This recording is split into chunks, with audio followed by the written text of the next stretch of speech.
wonderful to hear like your story and everything. I think that's kind of where we should kick off, because we've heard on this stage about how you have to very carefully build up to running ultra distances, and you have to make sure that you be careful you're not injury free and everything like that. I think it's really important that you tell the story of how you did your first ultra and what that ultra was. Ultimately, you are the ultimate do-bagger in the fact that you've done what you've done. I'm going to pass over to you now. Well, I can tell you, I don't think like the other ultra runners at all. I was 55 when I ran my first marathon, and it was 100 miles. I signed up for a 50, 50 was taken, so I said, it's a bucket list thing, I'm going to do 100 miles. I raised 3 kids, I can run 100 miles. So I ran, you got it, that's right. So I ran 100 miles, and there weren't books out like there are now about how to run, how to eat, where to go to the bathroom, little things, what to wear. It was at Rocky Raccoon. It was a 20-mile loop in the trails, which I don't live near the woods. I am a street runner, so I did not get to practice doing that. And to like, give an indication of just how much running you were doing before then. It was just short amount of running on the road? Very short amounts. 3 days a week, probably 18 miles a week. Why did you do this? Like, what happened? Well, I learned how to surf when I was 54, and then I do anesthesia, and there was a physician who I have known for like 10 years who ran 50-mile marathons. He said, Pam, just go run one. I said, I don't like to run with crowds, because in America, our marathons are so crowded. And he said, there's nobody there. And I went, okay. So I signed up for it and kind of got hooked. So when you signed up for it, how much, so did you sign up for it and run it the following week, or was there like 6 months? Did you put a training plan in place? I took 6 months. It was a 6-month period, but I didn't run anymore. No one told me to run long miles. I think the only book that was out was, nothing in food, how to fuel. So I just went out the first 50 miles. I was taking about a 9.5-minute mile. Some guy comes up to me and says, you better slow down because you're going to poop out. And I went, what do you mean poop out? He said, you can't hold this for another 50 miles. I thought, he might be right. And he was right. It was like I slowed way down. So yeah, it was quite a learning experience. But I am not afraid to fall. So I wanted to try it to see what I needed to do it better. And that's what I did. I went back to Rocky Raccoon about 3 years later, and then broke a course record for my age group. So did it better, much better. That was only 9 years ago. Was it 9 years, 2011 you did your first? Yes. And so what we're skipping over here is the mentality of a person who goes, all right, a 50's not available. They don't go, I go look for another 50. I don't want to do, I'll just double that and that'll be absolutely fine. And at no point anyone... On 18 miles a week. And no one told you, do you know what, that may not be the best jump. So it's kind of like that mindset. Like, did no one warn you? Did no one say that to you? Did no one suggest that? They all think I'm crazy. They said a lot to me. People said a lot to me. I don't ever listen to other people. I'm going to do what I want to do. If I fall and break my nose, I'll get up, fix it, and keep going, It's just, that's my mentality. If I feel I can do something, I'll do it. And so I've been doing it. I've done over 50 races now, and they've been between 100 miles to 200 miles. I've got 4 USA records for my age group. I've done Badwater 4 times. I have 1 world record, so it works. They don't talk anymore. You talk to them. What kind of, what would be really interesting, like what kind of training did you do for that first one? And what kind of like big mistakes did you make, or things that when you look back you go, oh, it was just so obvious that I shouldn't have done that? Well, first of all, I shouldn't have ran a trail race because the training I did was all on road. I tripped a lot and had actually fractured a tibia of mine. It was a stress fracture. My one of my lens, it was like -3 degrees, the coldest day in Texas. One of my lenses was frozen, so I couldn't see out of my eye. I didn't take any type of drop bags, you know, so my fueling was nothing. But I've been stuck in an operating room working for 16, 18 hours without a break, so I know how it goes to hold your bladder or not have anything to eat. So for the first 100 miles, you didn't actually eat anything? No, as a matter of fact, I do better when So bad for running. Yeah, exactly. I'm just going to go run 100 miles, don't need anything, I'm just running what I've got. Well, I do eat now, and I think that's why I've gotten a little bit faster, but I don't eat what they tell you to. So my whole suggestion to y'all is, you've got a lot of stations here, try everything, but try to eat what you're used to eating on a day-to-day basis. Just make it small amounts. Yeah, and the faster you go, the least amount, or the longer you go, the least amount of blood supply you have to your colon. So if you want to forget about having colon problems, back off on your eating and learn to fat burn. In terms of, I mean, I think the really, really impressive thing about this is how do you actually manage to fit in the training? I mean, like, how many miles a week do you normally train? And how do you manage to fit that around having a full-time job, you know, having children and like grandchildren and just everything else that goes around that? And how do you even have the energy to fulfill all that? It's kind of crazy. Well, I do fall asleep at 9 o'clock at night.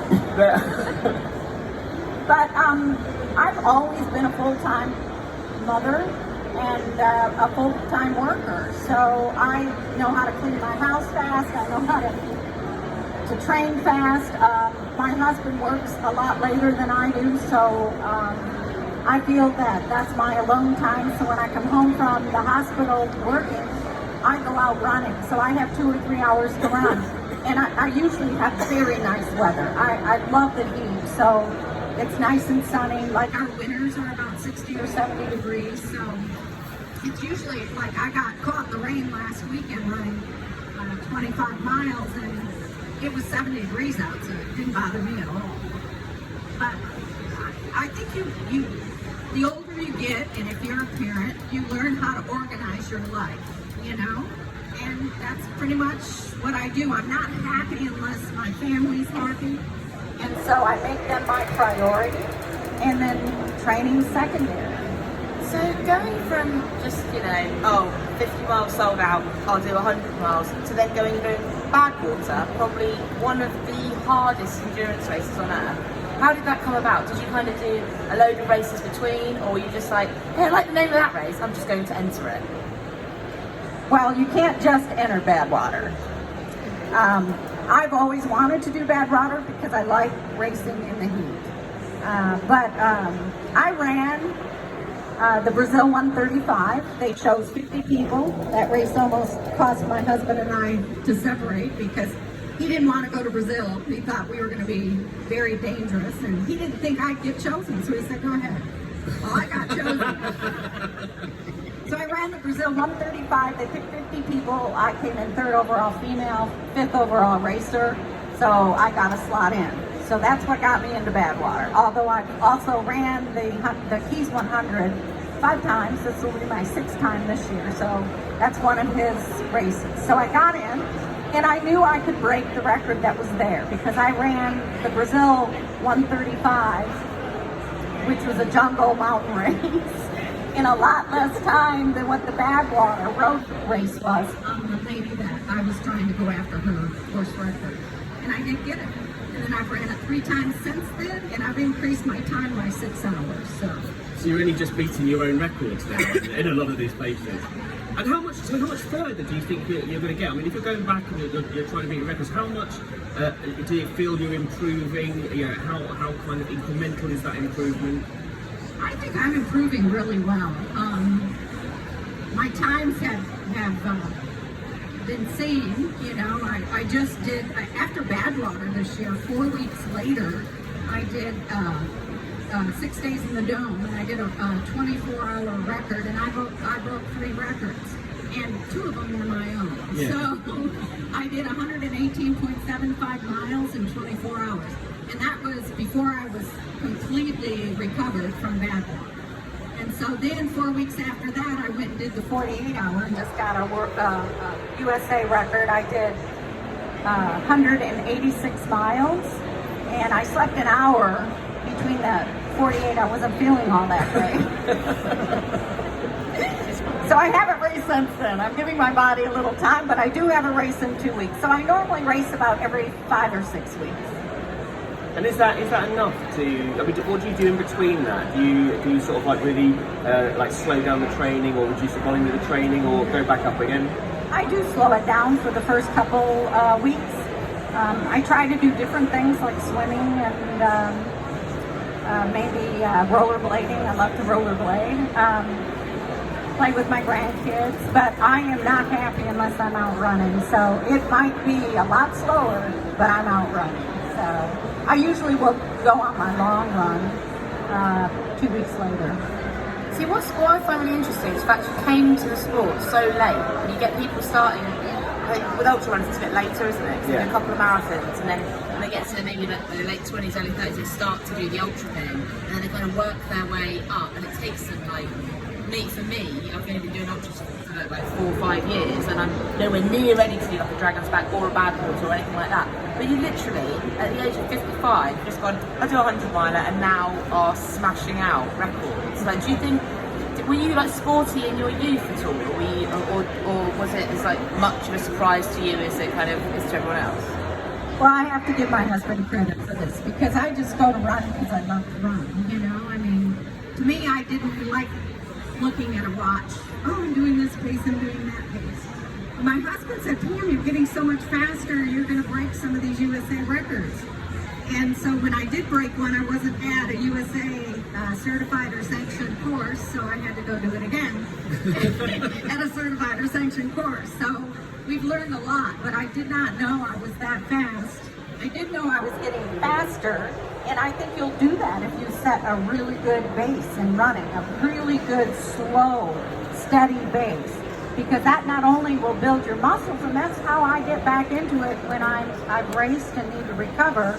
I just go slow. I don't care. I might go out for an hour, I might go out for 3 hours, but it's going to be a slow, comfortable run for me. So I think that I've got to give him credit for the reason I have gotten the USA records and the world record.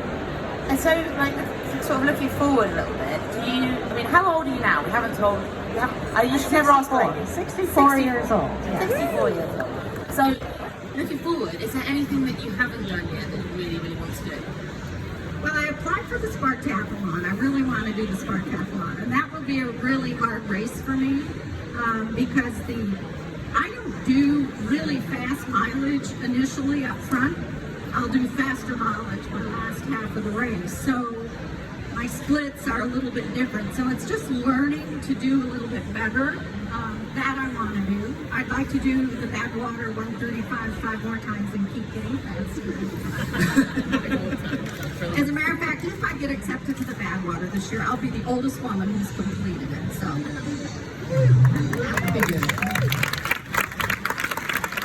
What I like is the fact that you're like, I'm just going to do it 5 more times, as though it's just kind of like a given. Yeah. Like most people, that's their big A race of their life. Pinnacle of their ultra running life. They're like, oh, whatever, it's like park run. Yeah, that's it. Something you mentioned there, talking about the qualities that someone has, that it kind of proves that, that it's not a physical barrier. Age isn't necessarily a physical barrier, but there's some experience, there's some elements of either the qualities you've got, the experience that actually dictate whether you're going to be a good ultra runner. I think one of those things you said, you're used to staying up for 18 hours, and there's a certain amount of resilience and ability to withstand pressure on the mountain. What other qualities do you think that people can bring regardless of age? I think that an older person has more qualities than a younger person in ultra running. I'd love to see, Camille is wonderful and she's very well known, but I'd love to see her in 20 years. Really.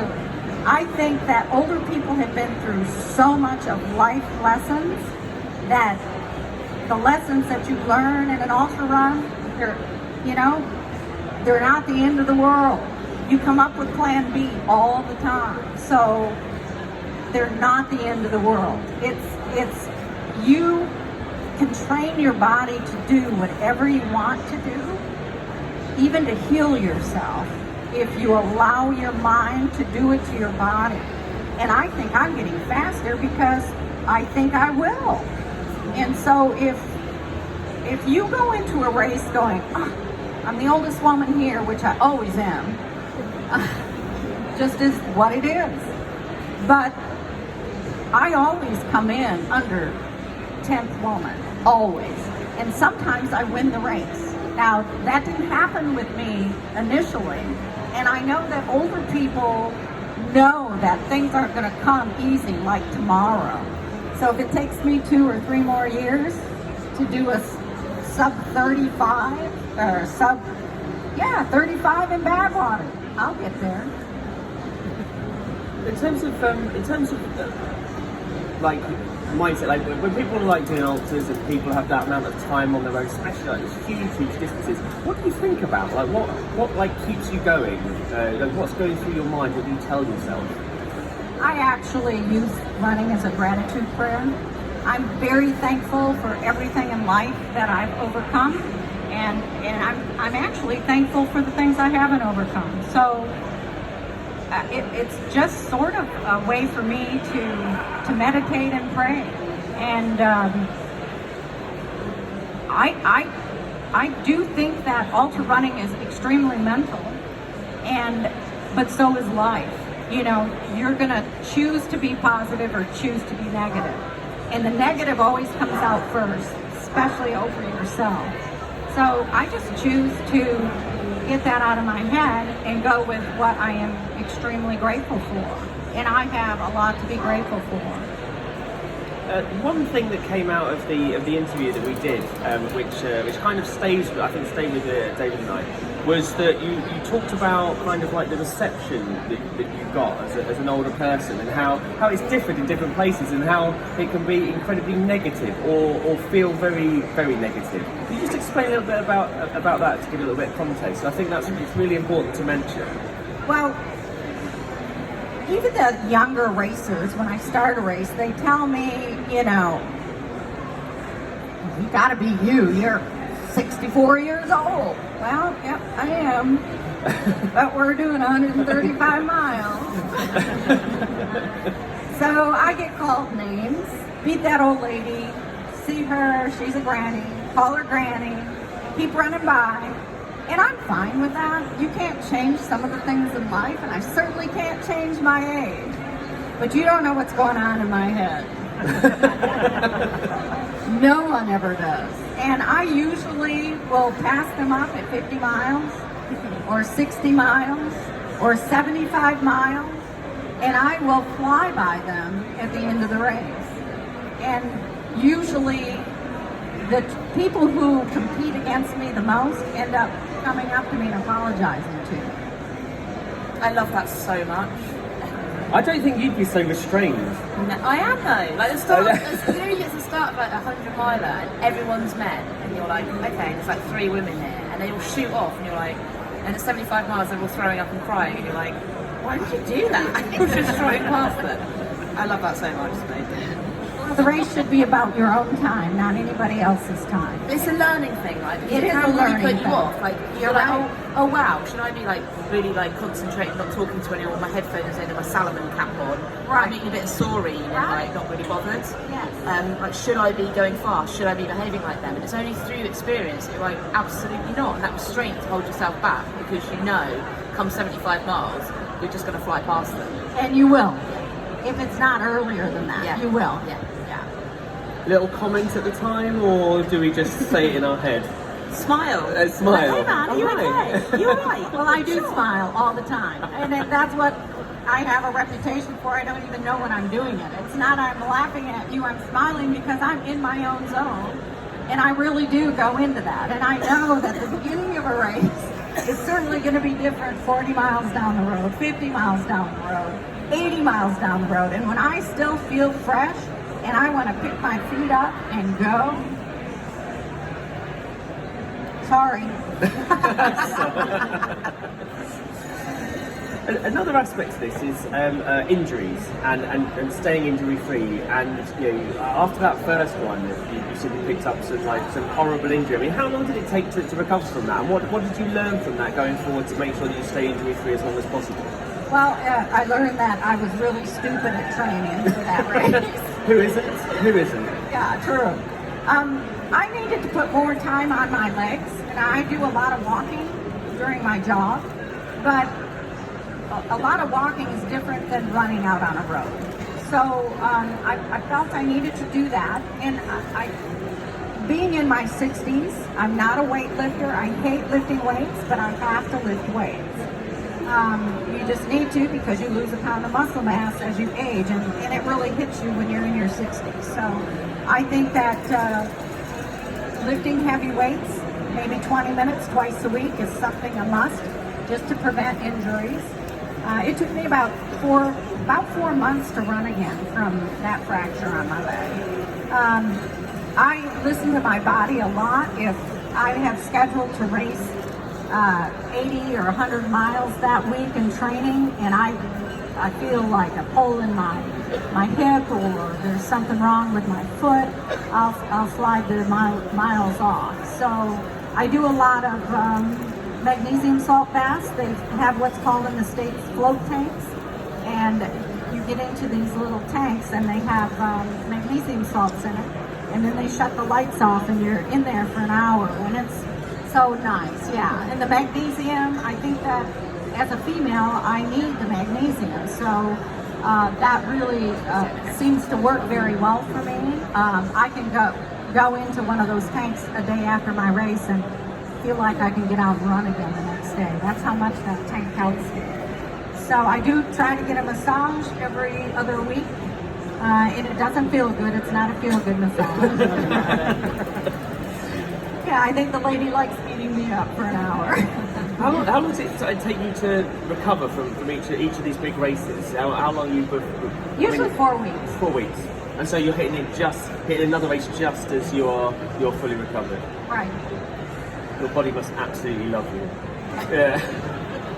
What about food then? What about actually making sure, like, the nutrition must have to play a big part in it? And then again, that's another thing you have to kind of fit around your day job and things changing and things. How do you make sure that you eat right in order to get the recovery you need? And do you make any changes on a run up to a big race?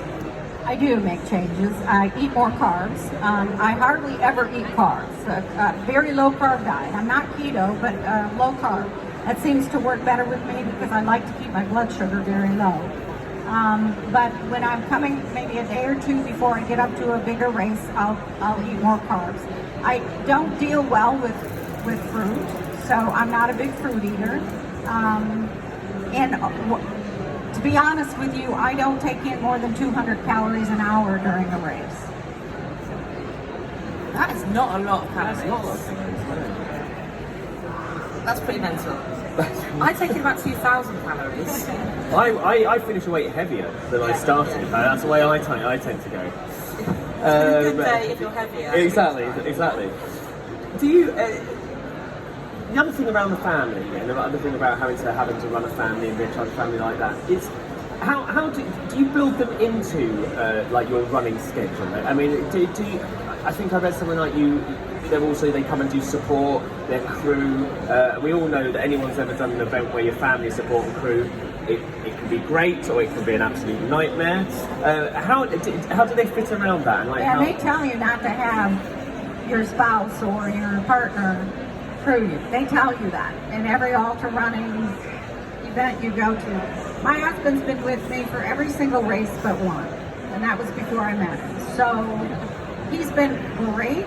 I also usually will take my daughter, my middle child is a runner. She's a new mom too. She has a 1-year-old and a 4-year-old. So she runs marathons and half marathons, and she's very fast. But she wants to go to Badwater with me this year, so she will be crewing me. And I usually will take 4 people with my husband, a driver and 3 people. So I will have my daughter crew. I don't like to take my kids because I worry more about them than what I'm doing in the race. Yeah. I don't worry about my husband. He takes care of himself. Priorities. What is it that keeps driving you back to Badwater? I mean, what about it is it? Like anyone that can see just how the conditions, how bad they are, you know, like most people do it once and like never again. What is it that keeps driving you back then for you to also want to get all the records on there? Well, the heat is really very hard. The funny thing about that, the worst weather in the 4 years I've done it, and the worst heat, I podiumed.